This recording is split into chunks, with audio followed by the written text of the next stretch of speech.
Welcome back to the Learning Reinvented podcast, brought to you by the team at the Learning Effect. I'm James Poletyllo. And I'm Katie Godden. There are lots of learning podcasts out there, so we wanted to do something slightly different. This week, we'll be talking about the things you need to consider when you're selecting a learning technology. Selecting the right learning technology for your business is part of creating a great learning culture. So, Katie, why do you think people look for a new learning system? I think there's lots of reasons why people look for new systems. People might have existing systems that aren't necessarily performing well. So perhaps people's business objectives have changed and then the learning system doesn't necessarily fit with that. They might have license expiries. So generally with learning platforms, you normally have a kind of 3 to 5 year license period. So they might be coming up to expiry. So that might be why people are looking. So in some cases, people will have multiple systems, so they might be looking to consolidate those into one. So in larger organizations, you see this a lot, where you've got different departments and they've bought different learning systems for different learning needs. So the learning team there or the HR team there might be looking to actually pull that together and deliver learning through one platform to make it easier for the end user to be able to access their learning materials. Or they might just be looking to update to a more modern solution. So lots of companies have things that are outdated, so they could have had learning systems that have been there for years and years and haven't really been looked after.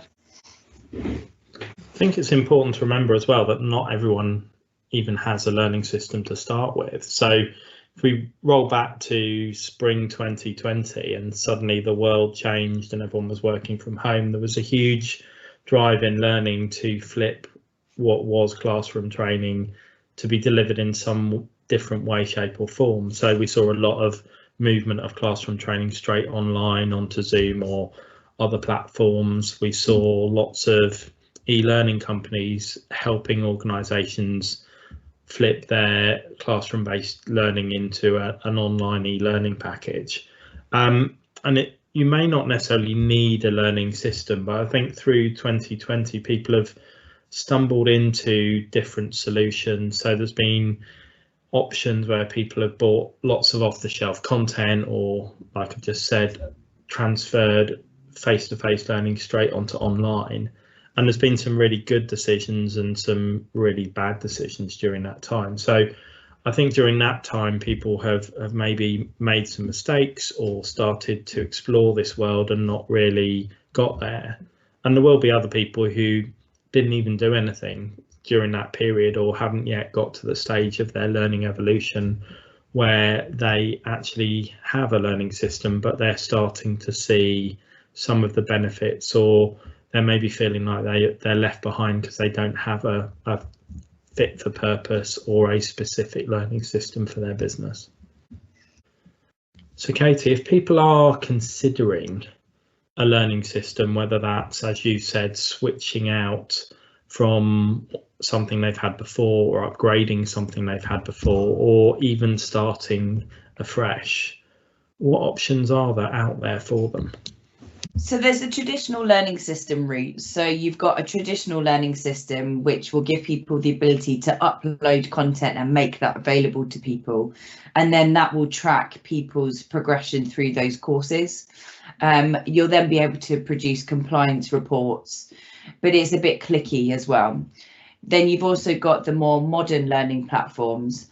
So that's the traditional platforms generally with a social overlay over the top. So you've got the ability to then post comments and you can like and share. So similar to what you can do in your social platforms. You've then got other systems that can overlay or plug into those. So you've got things that will produce recommendations from the content, and you've also got chatbots as well that you can plug in. I think it's interesting for people to understand how those learning systems you've talked about have come into existence, because that helps people understand what they're really there to do and how or why they can help their business. So you were talking about a traditional learning system or an LMS or a learning management system. And, you know, I'm old enough to remember when those first came onto the market, and they were there to solve a couple of real problems. So they were there to help organisations track and record predominantly compliance learning, so health and safety, financial compliance, all those sorts of things that people have to do in regulated industries. And the other thing was, prior to that, all of those things were delivered face to face. So you would have gone to a fire training session, or you would have gone to a manual handling session or something like that. And that was a really slow and costly way of delivering learning. So an LMS allowed organisations to push out some consistent learning and messages and record who had done that. So that solved a purpose, and that was a predominant way of delivering learning for quite a long period of time. We then started to see our lives changing, and you talked about sort of learning experience platforms, and they really came about at the time where we were seeing more social content and more social interaction in our normal lives. And you were seeing that no one wanted to do learning on their learning management system because the learning wasn't particularly engaging. It often wasn't particularly relevant. As you said, it was very clicky. So there were lots of, you could sit there for 20 minutes and click from screen to screen and carry out a what seemingly pointless exercise to take you through that learning, and at the end record it. But no one wanted to do that. So you then had a reaction to that of creation of learning experience platforms, where people were putting together systems where they felt more like social media and they felt more engaging for people to take part in, but they maybe didn't have the ability to record everything you did or produce compliance reporting. So the very early learning experience platforms were coming from a completely different perspective. And then there was a gap for organisations. So they've now got a learning management system. They've then got some other learning happening in a learning experience platform, and they then need to record everything that's happening in those two systems. So then you have a learning record system pop up, which is effectively just a recording database pulling data from those systems. Then you start to find, oh, my learning experience platform's got too much content in because people have been able to upload whatever they want. And then you start to get recommendation engines that can be part of the learning experience platform or can be a bolt-on. And I think, you know, in summary, it's quite a confusing market with lots of different types of technologies that sometimes integrate, sometimes don't integrate, and don't always create a good user experience both for the business or for the individual. So we've spoken about why people would buy a learning system and why they'd implement that, and then the different options that are available. But what do we need to do before we do that? I think the most important thing to consider is, what are you trying to achieve as a business, and looking to set your vision. Because you can go out and buy a product and buy a really good product, but it might not be the right one for you.